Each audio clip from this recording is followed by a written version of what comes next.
เด็กคอกมันคอกอ้นนี่ใหญ่เลยนะเด่นบอกอีเงินอีทองเลยนี่อีเงินอีทองตัวใหญ่แล้วก็นี่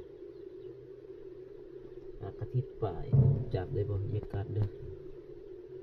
เยกัดเด้อเป็นตัวบกยาวๆเห็นบ่เทียบใส่มือยาวแล้วก็ใหญ่ลูกได้อยู่ต้องระวังมันมักให้ลูกหัวเด้อีเงินอีทองตัวผู้ตัวแม่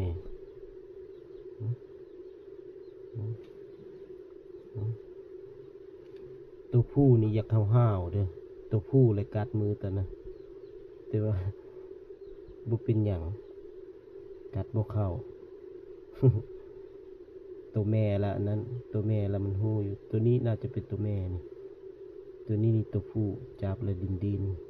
หน้าแดงๆคนแดงๆตัวผู้นี่ละแม่